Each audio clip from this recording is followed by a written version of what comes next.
Yeah, I think the frustrating bit for a bunch of us, like crypto enthusiasts, is that like regulation is okay as long as it makes sense, but like just don't ban something and not give us a reason as to why it's banned.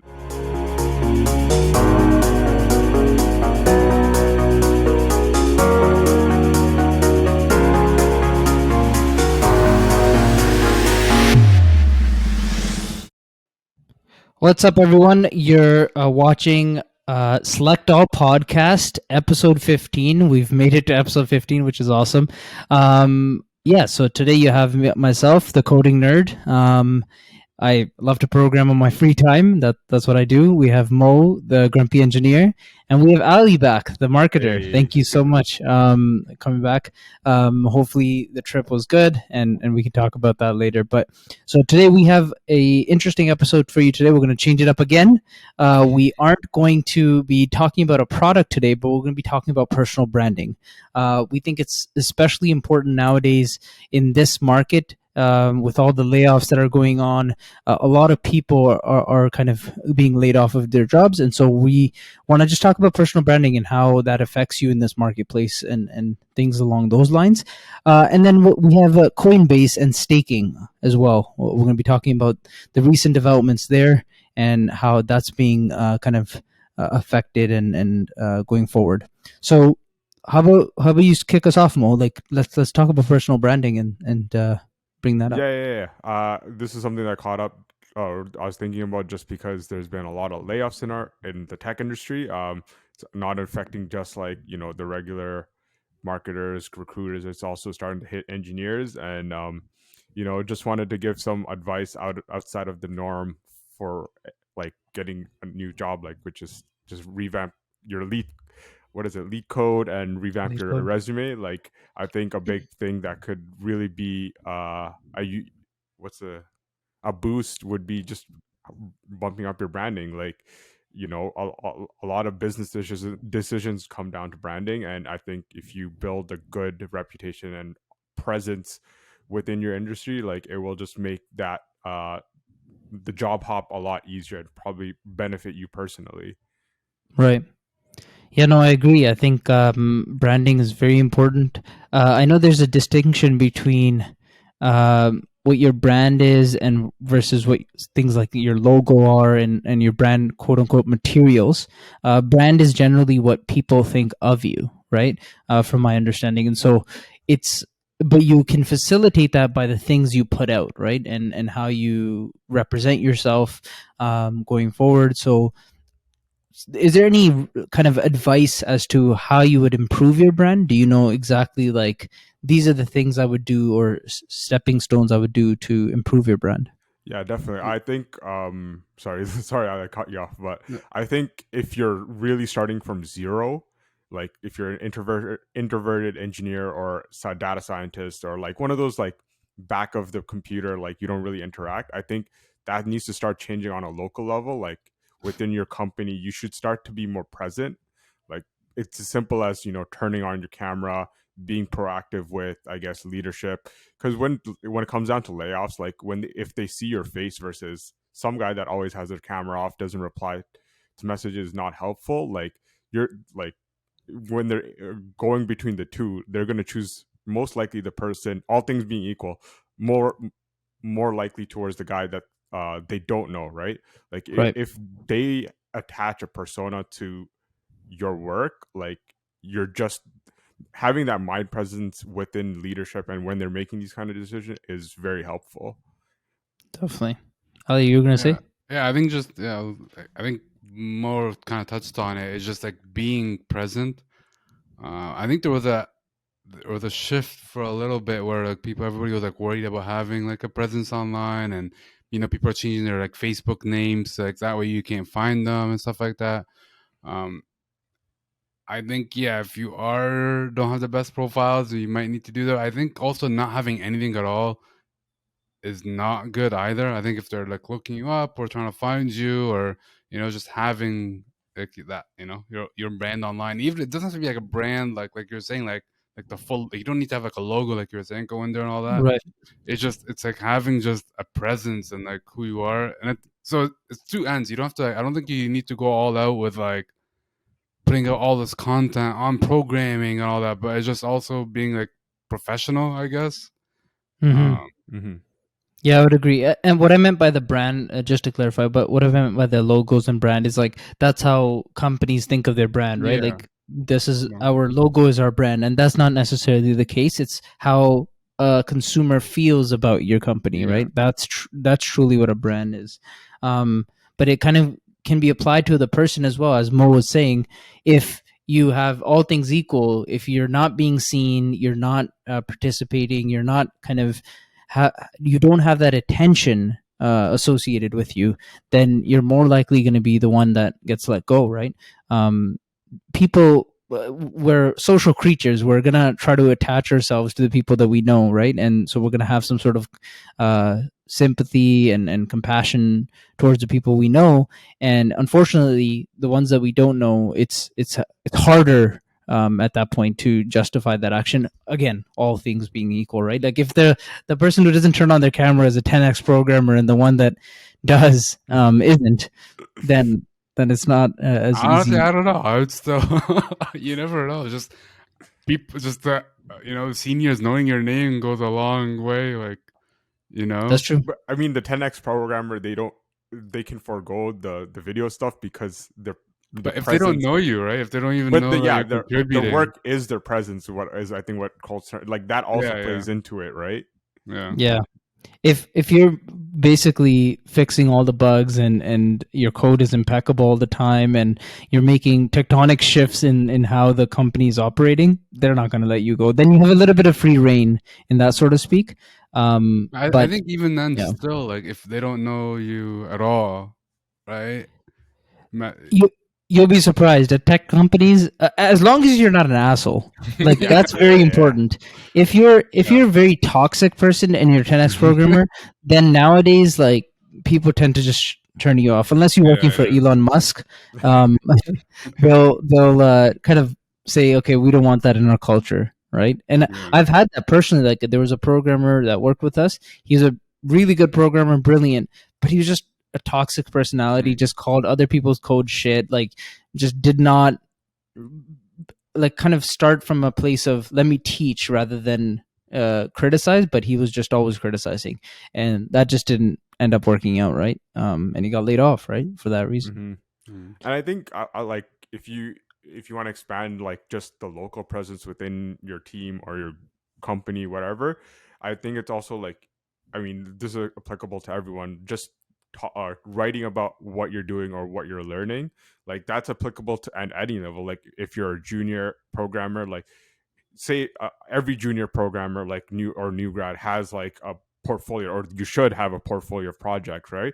But maybe to differentiate it, you go through the steps of what you did and what you learned, right? Versus someone that did the same, what's hot these days, like a tic-tac-toe game, like Mhm. a Yeah, website, or a to-do anyways, list. a to-do list. Yes, oh my god, so many product hunt to-do list. Anyways, but like having a blog just to talk about the experience and what you learn, not only is it helpful for other people, like trying, like I've learned from other what I'm assuming are new grads, like writing about what they learned about a library and stuff, but like it's also helpful to get your name out, right? Like 100%.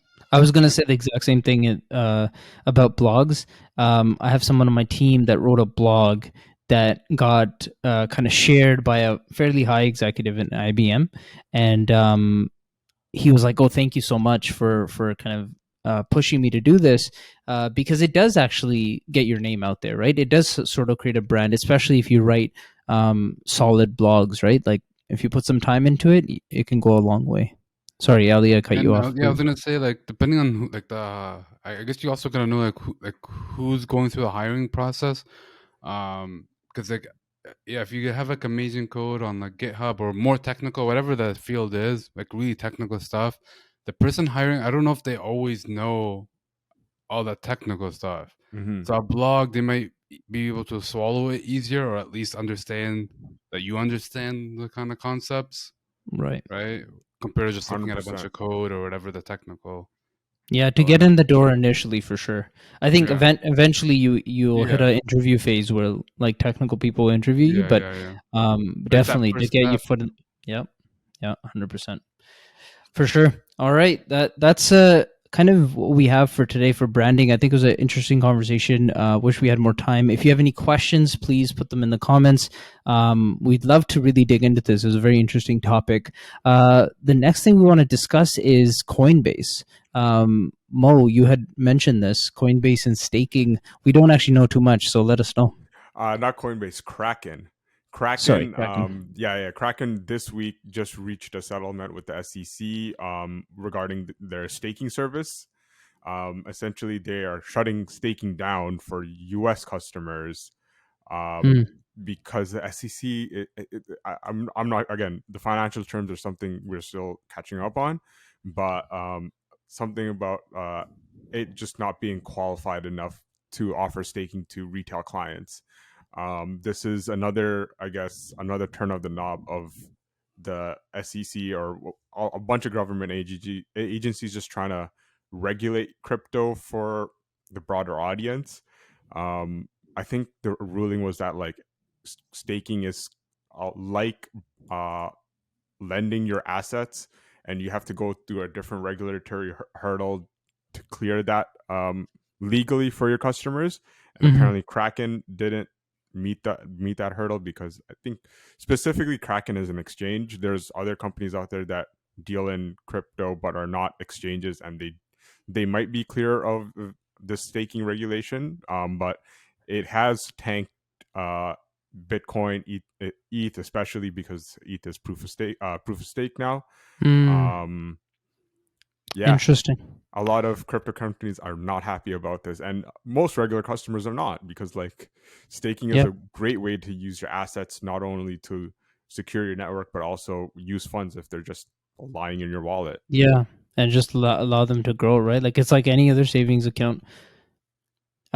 So from what I'm reading as well is that Coinbase is actually was ready to defend this, right? They've been actually a huge kind of leading body here in the crypto world, I feel, especially in terms of the regulatory side. And so they were pushing for. They had seen what happened to Kraken, and they said we're ready to go to court, right? Mm-hmm, Because mm-hmm. we have a legal basis, and I think they've been kind of talking to regulators to create proper regulation around the crypto market. So we'll see what happens. I think it could be interesting. I really do think they're heading in the right direction, and they'll do good by the crypto community. But it's unfortunate for Kraken and the other community so far. Yeah, I think the frustrating bit for a bunch of us, like crypto enthusiasts, is that like regulation is okay as long as it makes sense, but like just don't ban something and not give us a reason as to why it's banned. Like Right. just shutting it down. Like staking is a protocol like level. Like it's not controlled by a Mm, singular entity. It's literally an algorithm that everyone is deciding to go with. right. It sounds fair to me. I don't understand why it's not fair. What the minutiae of what Kraken was doing was illegal, but like they need to be clear on why it was shut down and what is permissible within whatever they control. Right. Because at face value, staking is a pretty justifiable way to use your assets. 100%. I think so. I think they might argue that you might lose value and things like that along the lines, but it's like that can go for the whole crypto market in general, right? Like if you're choosing to be in the crypto market, then it's not Mm-hmm. a sure deal, right? So um, I don't know. We'll see. We'll see how that plays out. Ali, do you have any thoughts on this? I've been wanting to get into staking. It's just I don't know the full like steps to it and like how reliable it is. I recently just moved to a wall like a Hardware wallet. not hardware, like a digital, I guess, Yeah, wallet, soft Oh, wallet. okay. Yeah. soft Yeah, yeah. wallet. Yeah. Um. So I think staking is just like to me it's just like like you were saying savings account or basically staking any other asset. So I'm Yeah. not sure. On a tangent, staking is halal interest. Well, considering it's not interest. That's funny. But yeah, no, I think I think that is why Coinbase is kind of going to be ready to go to court, right? Because they know they have some sort of backing and a legal basis to fight this. Because just with no actual justification, it's just a way to get crypto down, right? And I think the banks probably have some sort of play to this, right? They're probably lobbying against this, or some sort of special interest groups that are saying crypto is not really good for us, etc. And for the American people, American dollar itself, right? The establishment, it might be affected by this, right? Mm-hmm. Yeah. All right. So those were the two topics that we had this episode. We wanted to discuss our last question from last week as well, which was, how could we improve video conference calling, especially because it's so prominent now with everybody working from home, or not everybody, but a fair chunk of the knowledge workers working from home. How can we improve that kind of interaction? And it stemmed out of this technology that we discussed last week. So check out that episode, which was NVIDIA's eye contact, right? Basically, you can be looking anywhere. As I've been looking off screens, it actually would detect your eyes and make you look directly at the camera, which would be, which is pretty phenomenal as to how they're doing that. So we had the question, how would you improve video conferencing and video calling even further? So that was a question Mo proposed. We'll let you go first, Mo, if you have any ideas. Yeah. How about instant translation? Like now we have global teams. You have teams on like Europe, America, India, all trying to like collaborate. Sometimes English isn't the greatest language for your coworkers. What if you had instant translation between what they're speaking? That'd be pretty wild. That's a really good idea. I think and be very useful as well, right? Because that would increase globalization even further, right? We already had globalization because of transit and how easy it was to go from like the US to China, and that created a whole nother slew of business in the last like 40 years. And it would just be phenomenal in terms of what it could accomplish. Yeah. Ali, you have any thoughts on that? I would say like bringing like, I don't know, just making it more unified, or I don't know how to explain this, but like when it's one-on-one, or if everybody's digital, there's certain times still where like digital meetings are hard, like online meetings are hard. Like for example, if like 2 people are at one site and 2 people are at one site, unless if you have a proper setup, it's like you can't hear the one person because they're not near the computer, and like the video sometimes just pointing at one person, not the other person. So Zuckerberg going like metaverse. This is exactly. what it is. I was gonna bring that up, but I'll let Ali finish. Yeah, no, that's basically. I think there's still certain times when like digital meetings don't work, but when they work, they are amazing. But yeah. I think the biggest thing for me with digital meetings is the fact that you lose out on the commute, right? Like you don't have to travel to this one location. And I can do a meeting with 5 sets of people here right now, and then another 3 set of people like almost seconds after, right? That would not be possible. Imagine how much money we're saving by avoiding the walk to other offices. Right? How would you improve it? Yeah. Speaking of money, another way is, I saw this as an image, Google Meets telling you the cost of a meeting. Like you have the hourly rate for everyone. You add them up plus the time. You're like, this is $1,000 meeting. Is it really worth it right now? That's such a good idea. That's such a good idea. Implemented, or you just came up like this is an idea? This is on Twitter, man. It's hilarious. I think that would be, yeah. You know how many meetings that would avoid? You join and you'd be like, never mind. Like, yeah, my manager with their happy hour meetings, the cost is like $1,200, and he's like, okay, well, is this really worth it right now? It's ridiculous. It's like, actually, so those happy hour meetings, if they're kind of like, you're discussing, like, you're that adds to the culture. If it's just to chill out, but those meetings where you're discussing something useless, it could be done asynchronously. You can have it in a written form. It's just so much money wasted in terms of meetings, right? Another one was like I feel like there's a few companies working towards it. Is that like AI meeting notes? Like Yes, you're there is. not taking down anything. Like it's just Yeah. collecting all what everyone's saying and just like not like I get doing like to dos, assigning Yep. tasks, whatever.